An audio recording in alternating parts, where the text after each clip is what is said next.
না, এইসব করা যাবে না, হবে নামাজ পড়ে আসলাম, যাই বাসায় যাই।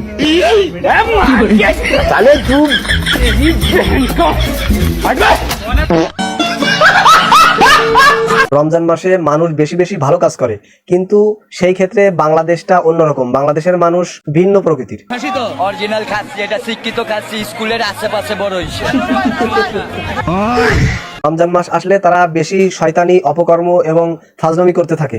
তারা আসলে ভুলে যায় যে রমজান মাস এসেছে এবং রমজান মাসের পবিত্রতা রক্ষা করতে হবে, এটা তারা ভুলে যায়। আপনার নিজের রিজিকের জন্য আপনি আল্লাহর উপর তাওয়াক্কুল করেন, ঠিক আছে, আপনার রিজিক আল্লাহ রেখেছেন, সেটার জন্য আল্লাহর উপর আপনি ভরসা করেন। কিন্তু আরেকজন মহিলা এনে এবার তাকে বলবেন তাওয়াক্কুল করো, খাওন দাওন নেই। তো আজকে আপনাদের কিছু বাঙালিদেরকে দেখাবো যারা এই পবিত্র রমজান মাসকে রমজান মাস মনে করলেও পবিত্রতা রক্ষা করতে চায় না বা করে না। তো আসলে এটা করা উচিত না। রমজান মাসের পবিত্রতা অবশ্যই রক্ষা করা উচিত, কারণ আল্লাহ তাআলা এই পবিত্র রমজান মাসে কোরআন নাজিল করেছে, তার কিতাব নাজিল করেছে। এই জন্য এই মাসটি অন্য মাস থেকে আলাদা এবং সম্মানিত। এই মাসে অবশ্যই পবিত্রতা রক্ষা করে চলতে হবে এবং বেশি বেশি ইবাদত করতে হবে। যারা আমাদের চ্যানেলে নতুন আছেন অবশ্যই চ্যানেলটি সাবস্ক্রাইব করবেন, আর যারা অলরেডি সাবস্ক্রাইব করেছেন তাদেরকে অসংখ্য ধন্যবাদ।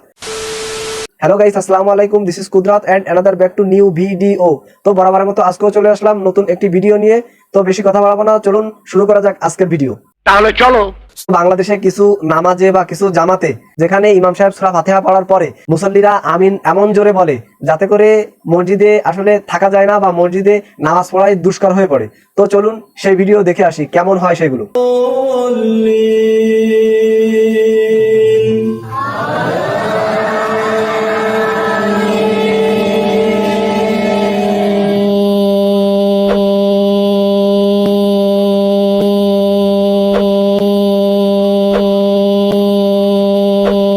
যখন রমজান মাসে কেক কাটা হয়, জন্মদিন পালন করা হয়, তখন রমজান মাসের কথা মনে পড়লেও রমজান মাস জেনেও যারা কেক কাটে, জন্মদিন পালন করে, তারা কি করে? আসলে এরা আল্লাহকে মানে না বা এরা আল্লাহকে ধোঁকা দিচ্ছে।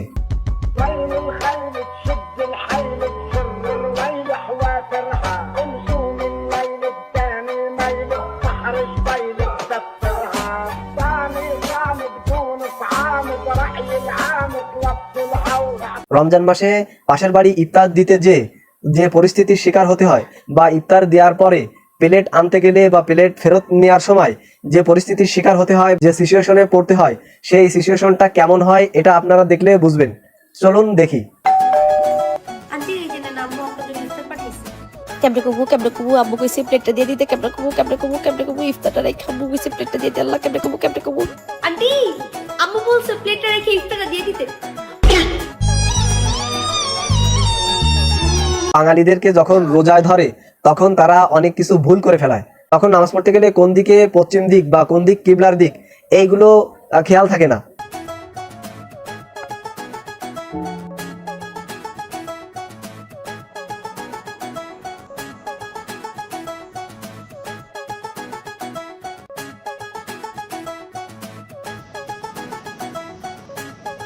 বাঙালি যখন বিরিয়ানির লোভ সামলাতে না পেরে বিরিয়ানির লোভে পড়ে নামাজ ছেড়ে দেয় বা নামাজ ভেঙে দেয়, সেই দৃশ্য কেমন লাগে সেই দৃশ্য আপনাদের দেখালে আপনারা বুঝতে পারবেন। চলুন নামাজ ছেড়ে দেওয়ার দৃশ্য দেখে আসি।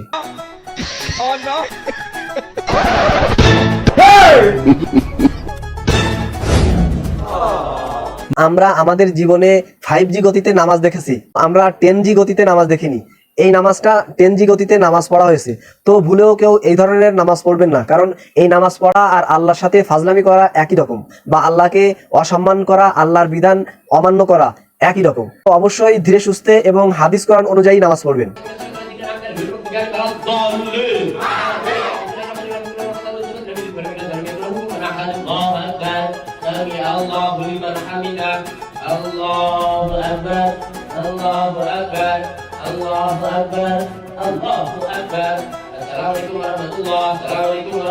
রমজান মাস ইবাদতের মাস। এই ইবাদতের মাসে যখন সোশ্যাল মিডিয়াকে বিদায় জানানো হয় তখন কি পরিস্থিতি হয়, তখন কিরকম অবস্থা হয়, চলুন দেখে আসি।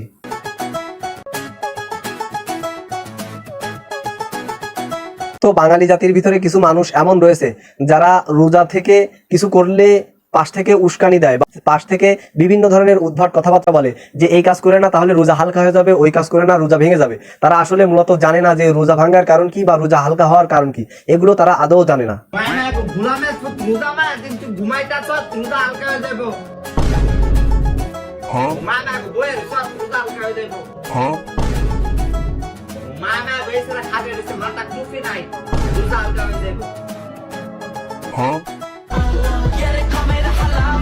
মানে আপনি যেটাই করুন না কেন বলবে রোজা ভেঙে যাবে।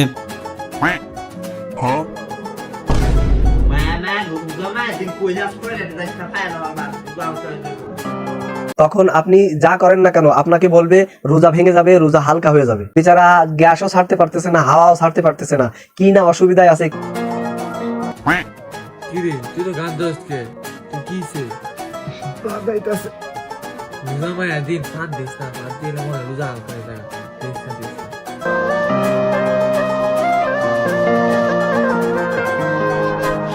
এক বছর পরে যখন রোজার মাস আসে, রোজার মাসে তারাবির নামাজ পড়তে হয়, তখন বিষয়টা এরকমই হয়।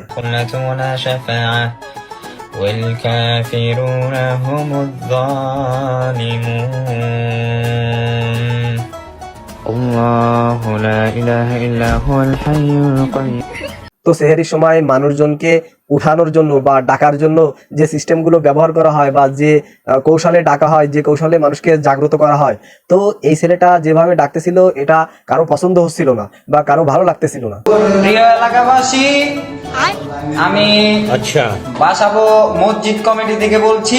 ঠিক আছে ভাইরা আমার, বোনেরা তোমার সিয়ারের সময় শুরু হয়েছে। আচ্ছা, খাইলে খাও, না খাইলে না খাও, আজান দিয়া লাইতাছি, পরে আবার আমার গাইলে। ঠিক আছে, ধন্যবাদ। কিছু কিছু মানুষ আছে যাদেরকে নামাজের দাওয়াত দিলে, আল্লাহর পথে ডাকলে, আল্লাহর দিকে ডাকলে তারা বিরক্ত হয়, তারা অসন্তুষ্ট হয়, তারা মন খারাপ করে।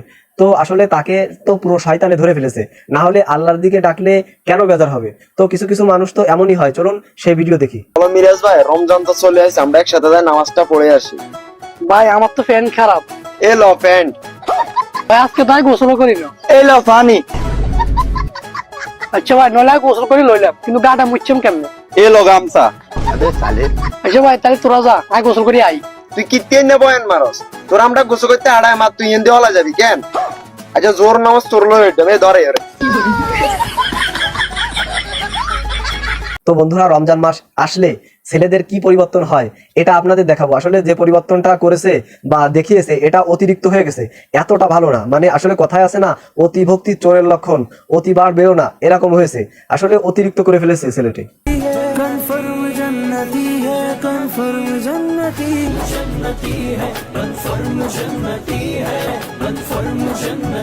বন্ধুরা, অন্য দেশের রমজান মাস পাওয়া আর আমাদের দেশের রমজান মাস পাওয়া ভিন্ন রকম। তো আমাদের দেশের রমজান মাস আসা আর অন্য দেশের রমজান মাস আসা কেমন ভিন্ন রকম, এটা অবশ্যই আপনারা দেখলে বুঝতে পারবেন। চলুন দেখি। حبيبي لقد خفضت السعي بمناسبة شهر رمضان. ما شاء الله حبيبي، ما شاء الله.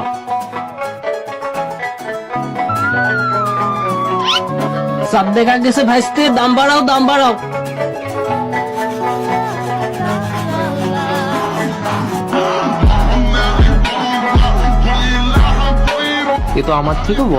এই ছেলেটি চিন্তা করতেছিল যে আমি এখন ডাব পারবো না, আমি তসবি টিপতেছি, তসবি গুনতেছি, আমি আল্লাহর ইবাদত করব। কিন্তু অবশেষে শয়তান তাকে এমন ভাবে আক্রমণ করেছে, সে ডাব না পেরে আর পারলো না, অবশেষে ডাব গাছে উঠে গেল।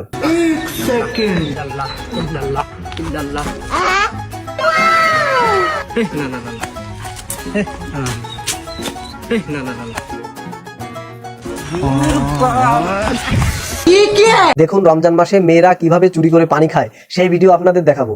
তো এমন কে কে করেছেন অবশ্যই কমেন্ট সেকশনে জানাবেন, তাহলে তাদেরকে আসলে গণধুলাই দেওয়া যাবে।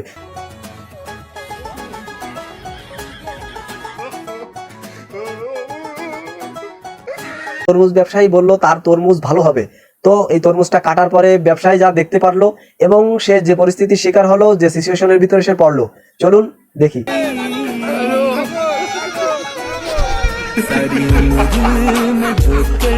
এই কাপড়ের ব্যবসায়ী সে 3 পিস পরে দেখাচ্ছে, মানে আসলে বাংলাদেশ কতটা নিচে নেমে গেছে।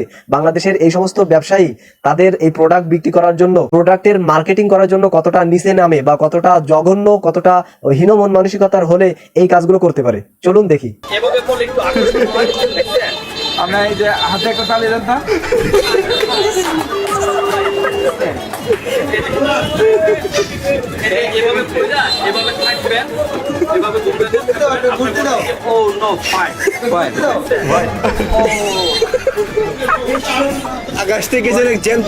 তো দেখুন, এই আপুকে বিয়ে করতে হলে কি কি শর্ত পূরণ করতে হবে, কি কি দরকার হবে। আসলে 16 Pro Max কিনতে হবে, তারপর বাড়ি থাকতে হবে, গাড়ি থাকতে হবে, অনেক কিছু থাকতে হবে।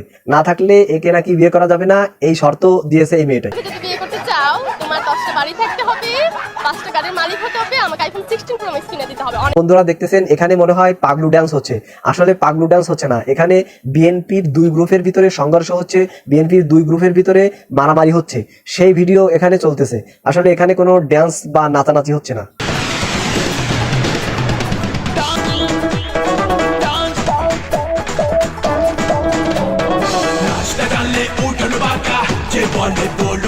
মসজিদের মুয়াজ্জিন সাহেব যখন মাইক বন্ধ করতে ভুলে যায় এবং মাইক বন্ধ না করে ঘুমিয়ে পড়ে, তখন যখন নাক ডাকে, সেই নাক ডাকার যে সাউন্ডটা, এই সাউন্ডটা কিভাবে এলাকাবাসী উপভোগ করে সেটা অবশ্যই আপনারা দেখলে বুঝতে পারবেন। চলুন ভিডিওটা দেখে আসি।